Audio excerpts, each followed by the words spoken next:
Stage 4 మోకాళ్ల అరుగుదలకి నొప్పి లేకుండా కీళ్ల మార్పిడి ఆపరేషన్ చేయబడును. Doctor Ramesh Gajula, endoscopic spine ortho surgeon and pain physician, Panacea spine pain ortho and sleep centre, Uppal, Hyderabad. గౌరవ మంత్రివర్యులు గారు చెప్పినట్లు వైఎస్ఆర్ కాంగ్రెస్ పార్టీ అరాచకాలకు అడ్డు అదుపు లేకుండా పోయింది. 40-50 సంవత్సరాలుగా ఓట్లేస్తున్న పులివెందుల నియోజకవర్గంలో అరాచకాలు, అన్యాయాలు చేసి 40 సంవత్సరాలుగా గెలిచి తాగునీరు సమస్యను కూడా తీర్చలేని ఈ నియోజకవర్గాన్ని మళ్ళీ ఓట్లు అడిగేదానికి ఏ విధంగా వస్తారు వీళ్ళని చెప్పి నేను అడుగుతా ఉన్నాను. 2 రోజుల కిందట సురేష్ అనే ఒక ఇండిపెండెంట్ అభ్యర్థిని గాయపరిచిన విషయం తెలుసు. ఆ విషయంలో వివేకానంద రెడ్డి గారి కూతురు సునీత గారు మా బంధువు, అతను వాళ్ళే కొట్టారనే అనుమానం నేను వ్యక్తం చేస్తున్నా అని మాట్లాడతాను. మరి దీని మీద వైఎస్ఆర్ కాంగ్రెస్ పార్టీ వాళ్ళు ఏం సమాధానం చెప్తారని నేను అడుగుతా ఉన్నాను. నిన్న రాత్రి తెలుగుదేశం పార్టీ ఫ్లెక్సీలు చించేస్తారు. తెలుగుదేశం పార్టీ మహానాడు కార్యక్రమం జరిగితే గతంలో నెల కిందట సర్కిళ్ళ కూడల్లో తెలుగుదేశం పార్టీ జెండాలు కడితే అవి చించి కాళ్ళతో కాల్చిన సందర్భాలు ఉన్నాయి. అరాచకం వీళ్ళు చేస్తూ ఉంటారు. చంద్రబాబు నాయుడు గారి పరిపాలన ఎప్పుడు కూడా శాంతి భద్రతలకు అత్యధిక ప్రాధాన్యత ఇచ్చే ప్రభుత్వం చంద్రబాబు నాయుడు గారు. సహనం వహిస్తున్నారు ఈ ప్రభుత్వం. అయినా అధికారం పోయినా కూడా అరాచకాలు గడ్డు అదుపు లేకుండా పోతుంది. మీరు అరాచకాలు చేసే 11 సీట్లకు మీరు పరిమితమైనారు. ఈ రాష్ట్రంలో అత్యంత ఘోరమైన రిజల్ట్ ఏదైనా ఆంధ్రప్రదేశ్ చరిత్రలో వచ్చిందంటే మీ ఓటమే. ఇంతవరకు కూడా 92% స్ట్రైక్ రేట్తో స్వాతంత్ర భారతం వచ్చిన తర్వాత ఆంధ్రప్రదేశ్ రాష్ట్రంలో ఎప్పుడు కూడా ఇంత పెద్ద ఎత్తున స్ట్రైక్ రేట్తో విజయం సాధించిన పార్టీ లేదు. అది ఎన్డీఏ కూటమి. అట్ర ఫ్లాప్ అయినారు మీరు. సంవత్సరం కూడా కాలే, ఉప ఎన్నిక వచ్చింది. శాంతియుతంగా మేము ప్రచారం చేసుకుంటున్నాం. ఏ గ్రామానికి మా పార్టీ వాళ్ళు ఎప్పుడు పోతున్నారని సమాచారం పోలీసులకు ఇచ్చి పర్మిషన్ తీసుకొని పోతా ఉంటే పర్మిషన్ లేకుండా మేము ప్రచారం చేస్తున్న గ్రామాల్లోకి వచ్చి ఘర్షణలు దిగుతూ ఉన్నారు. ఒక తమాషా ఏంటంటే పులివెందుల్లో 45-50 సంవత్సరాల నుంచి అన్ని ప్రజాప్రతినిధులు అన్ని పదవులకు ప్రాతినిధ్యం వహించిన వాళ్ళు వి వాంట్ జస్టిస్ అని చెప్పి ఎంపీ అవినాష్ రెడ్డి గారు, సతీష్ రెడ్డి గారు పులివెందుల వీధుల్లో పోతా ఉంటే పులివెందుల ప్రజలు నవ్వుకుంటున్నారు. వి వాంట్ జస్టిస్ అని. అరాచకం, అన్యాయం చేసేది మీరు, వి వాంట్ జస్టిస్ అని అడిగేది కూడా మీరు. మొగుడిని కొట్టి మొగసాలకు ఎక్కినట్టు మీరు అరాచకం చేస్తూ ఉన్నారు. పోలీస్ స్టేషన్ పోయి సతీష్ రెడ్డి గారు డిఎస్పీ మీద దుష్భాషలు ఆడతాడు. వైసీపీ వాళ్ళు మూకుమ్మడిగా పోలీస్ స్టేషన్ల మీద పోయి దౌర్జన్యానికి పాల్పడే పరిస్థితి తీసుకొస్తూ ఉంటారు. చట్టం తన పని తాను చేసుకొని పోతుంది. ప్రభుత్వం ఎప్పుడు కూడా శాంతియుతంగా ఎన్నికలు జరగాలని చెప్పి కోరుకుంటా ఉంది. ఇంటింటికి పోయి మేము ఓట్లు అడుగుతున్నాం. మేము చేస్తున్న సంక్షేమ పథకాల గురించి చెప్తున్నాం. మేము చేసిన అభివృద్ధి కార్యక్రమాలు కూడా చెప్తున్నాం.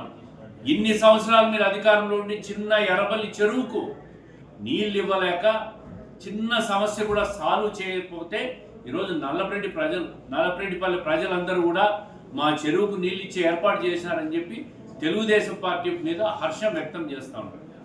మంచి పనులు చేసి మేము ఓట్లు అడుగుతాం. ప్రజలను మార్పు కోరుకోమంటున్నాం. ఇన్నేళ్ళు అరాచకం చేశారు వీళ్ళు. ఒకరిద్దరు గ్రామ పెద్దలను పెట్టుకొని అరాచకం చేశారు, మమ్మల్ని ఓట్లు వేయనీ లేదని చెప్పి గ్రామాలకు పోయినప్పుడు ఓటర్లు మాతో చెప్తున్న విషయాన్ని మేము చూస్తూ ఉన్నాం. నిన్న సునీత గారు చెప్తా ఉంటారు, వివేకానంద రెడ్డి గారి కూతురు, మా నాన్న హత్య జరిగిన రోజు బీటెక్ రవి గారి మీద, ఆదినారాయణ రెడ్డి గారి మీద, ఆ రోజు తెలుగుదేశం పార్టీలో ఉన్న సతీష్ రెడ్డి గారి మీద హత్యా నేరం చేసి కంప్లైంట్ ఇవ్వని చెప్తే నేను ఇవ్వలేదు అని. నేను ఈరోజు సతీష్ రెడ్డి గారిని మీ ద్వారా అడుగుతూ ఉంటా, మీ పక్కన అవినాష్ రెడ్డి గారు ఉన్నారు కదా, ఏమయ్యా నా మీద హత్యా నేరం మోపమని నువ్వు అడిగినావా, నిజమా ఇది అని చెప్పి అడగమని నేను కోరుతా ఉంటా.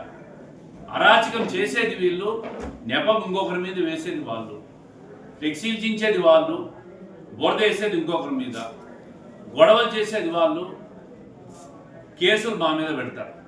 ఈరోజు ప్రజాస్వామ్యంలో ఉంటాం కాబట్టి, ప్రజాస్వామ్యం మీద గౌరవం ఉంది కాబట్టి, ఎన్నికల విధి విధానాల మీద గౌరవం ఉంది కాబట్టి మా నాయకుడు పోలీసులు నిష్పక్షపాతంగా వ్యవహరించమని కోరినారు కాబట్టి సంఘటనలో లేని సంబంధం లేని వ్యక్తుల మీద మా పార్టీ వాళ్ళ మీద కేసులు పెడితే కూడా మేమేం మాట్లాడడం లేదు.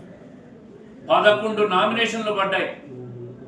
మంత్రి గారు చెప్పినట్టు, గౌరవ మంత్రి గారు చెప్పినట్టు కాంగ్రెస్ పార్టీ, వైఎస్ఆర్ కాంగ్రెస్ పార్టీ, తెలుగుదేశం, ఇండిపెండెంట్లు అందరూ నామినేషన్లు వేశారు. మేము అరాచకం చేయాలనుకుంటే మీ నామినేషన్ కూడా మిగిలేది కాదు. ఏకగ్రీవంగా ఎన్నికయ్యేది తెలుగుదేశం పార్టీ. ప్రజాస్వామ్యాన్ని గౌరవిస్తున్నాం కాబట్టి ఈరోజు 11 నామినేషన్లు వేస్తే 11 మంది పోటీలో ఉండి 11 మంది కూడా ప్రచారం చేసుకుంటా ఉన్నారు. మీ అరాచకాలు ఎక్కువ సేవలు సాగవు.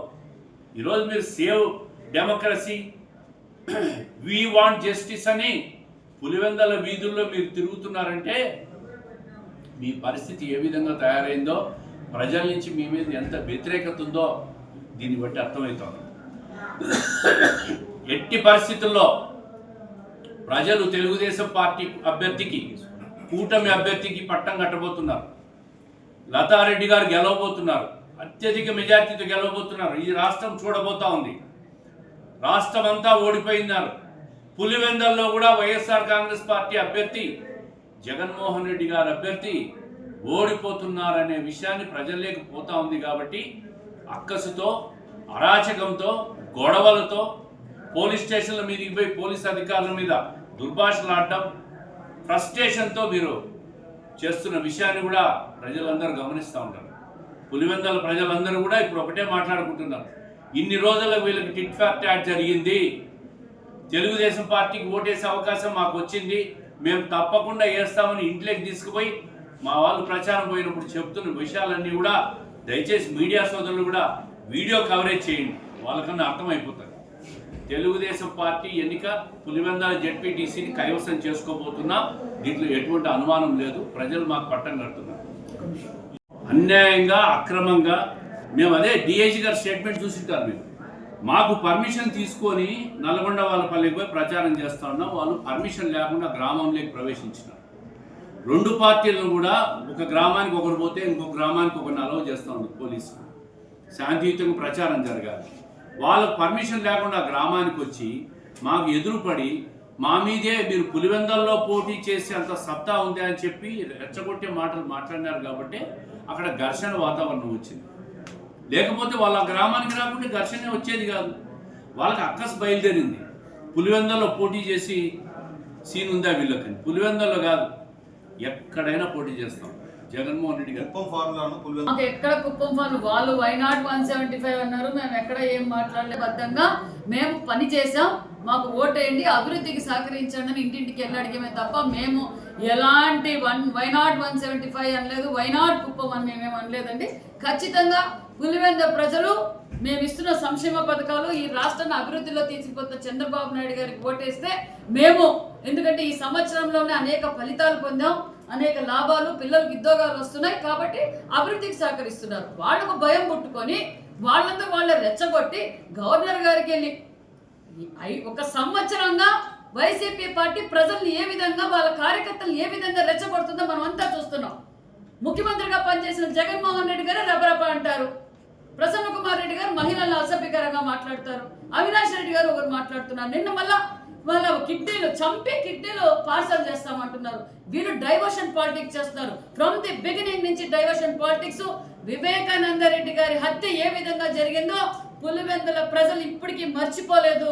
10,000 ఓట్లు చక్కగా తీసుకోలేదే, వాళ్ళేమన్నా తీసుకోండొచ్చు. మేమేం మా ఎన్నికలు వచ్చే ఎన్నికల్లో పోటీ చేస్తున్నాం. తర్వాత ఎల్లబల్లి చెరువుకు నీళ్లు ఇచ్చారని చెప్తాను. 14 నెలల మీ అధికారంలో ఇన్నాళ్ళు ఎందుకు ఇవ్వలేకపోయారు, ఇప్పుడు ఎందుకు ఇచ్చారు? ప్రజలు ఇప్పుడు అడిగారు. 5 సంవత్సరాల్లో ప్రజలు ఎర్రబల్లి చెరువుకు నీళ్లు కావాలని చెప్పి ఎప్పటి నుంచి అడుగుతూ ఉన్నారు. నేను ఒకటే అడుగుతున్నా, పైడిపాలెంకు, చిత్రావతికి నీళ్ళు ఇచ్చింది చంద్రబాబు నాయుడు గారు కాదా? 2014లో ఆయన ఆ రోజు నీళ్ళు ఇచ్చాడు కాబట్టి ఆ పథకాలని, ఆ డ్యామును పూర్తి చేసి ఈరోజు పులివెందలకు నీళ్లు సస్యశ్యామలంగా వస్తున్నాయి. అంతకుముందు రాజశేఖర రెడ్డి గారు కానీ, అంతకుముందు ముఖ్యమంత్రిగా ఆయన ఉన్నాడు కదా, అప్పుడు పైడిపాలెంకు, చిత్రావతికి నీళ్ళు వచ్చాయా? చంద్రబాబు నాయుడు గారి హయాంలో 2014లో చీనా తోటలు ఎండిపోతున్నాయి, మేము నష్టపోతామని రైతులు వచ్చి అడిగినప్పుడు చంద్రబాబు నాయుడు గారు హెచ్ఎల్సి నుంచి 1 టీఎంసీ నీళ్ళు ఇచ్చి చీనా చెట్లు కాపాడారు. ఆ రోజు ఇదే తెలుగుదేశం పార్టీలో ఉన్న సతీష్ రెడ్డి గారు, రామసుబ్బారెడ్డి గారు కూడా పార్టీలో ఉండి మాట్లాడారు. ఈరోజు నేను ఒకటే నాకు ఆశ్చర్యమవుతోంది, వైఎస్ఆర్ కాంగ్రెస్ పార్టీలో కడప జిల్లాలో ఎవరు లేరా మాట్లాడే వాళ్ళు? మా పార్టీ నుంచి అప్పు తెచ్చుకున్న సతీష్ రెడ్డి, రామసుబ్బారెడ్డి మాట్లాడుతున్నారు. వైఎస్ఆర్ కాంగ్రెస్ పార్టీలో ఎవరు మాట్లాడడం లే, అవినాష్ రెడ్డి గారు మాట్లాడడం లే, రవీంద్రనాథ్ రెడ్డి గారు మాట్లాడడం లే, మిగతా మాజీ ఎమ్మెల్యేలు ఉన్నారు, ఎవరు మాట్లాడడం లే. మా పార్టీలో నుంచి తీసుకుపోయి వాళ్ళిద్దరితోనే మాట్లాడుతున్నారు. ఇంత ఘర్షణ వాతావరణం ఉన్న పరిస్థితుల్లో ప్రజలు స్వేచ్ఛగా వచ్చి ఓటు వేసే పరిస్థితి అంటారు? ఖచ్చితంగా వేస్తారు. ప్రజాస్వామ్యబద్ధంగా ఎలక్షన్ జరుగుతుంది. ఖచ్చితంగా జనాలు ప్రజలు వచ్చి స్వచ్ఛందంగా వారు ఓటేస్తారు. అభివృద్ధిని మేము సుపరిపాలన తొలగడం రాష్ట్ర వ్యాప్తంగా చేసాం. ఈరోజు మేము కాదు చెప్తున్నది, వైఎస్ కుటుంబ సభ్యులు చెప్తున్నారు. మేము ప్రచారం చేయడం లేదండి. వైఎస్ కుటుంబ సభ్యులు, వైఎస్ సునీత గారు ఈరోజు నా తండ్రికి జరిగిన అన్యాయం ఇది, మరి నా కూతుర్ని చంపుతారేమో అని వైఎస్ వివేకానంద రెడ్డి గారు భార్య చెప్తుంది. మేము కాదు చెప్తుండేది. షర్మిలమ్మని ఏం పరిస్థితి పట్టించారు, విజయమ్మని ఏం పరిస్థితి పట్టించారు, వైఎస్ పార్టీ వాళ్ళు ప్రశ్నించుకోవాల్సింది మమ్మల్ని కాదు. సునీతమ్మ కీలుబొమ్మ కావడానికి, షర్మిలమ్మ కీలుబొమ్మ కావడానికి అంత అమాయకులు ఏం కదండి. వాళ్ళు వైఎస్ కుటుంబ సభ్యులు. సునీతమ్మ చంద్రబాబు నాయుడు గారు నరకమన్నారా గొడ్డలి పోటీ తీసుకొని? ఎవరు చేశారు? ఈరోజు తప్పుని ఇంకోరి మీద తప్పు, తాను చేసిన తప్పు మీద తప్పులు చేస్తూనే పోతున్నారు. ఆ తప్పును కప్పించుకోవడానికి వేరే పార్టీని బీటెక్ రవి గారి పేరు మీద అన్నారు, ఆదినారాయణ రెడ్డి గారి పేరు మీద అన్నారు, రేపటి రోజు వాసు గారి పేరు మీద అన్నారు. ఇండియా పాకిస్తాన్ తాజా అప్డేట్స్ కోసం డౌన్లోడ్ చేసుకోండి RTV లైవ్ యాప్.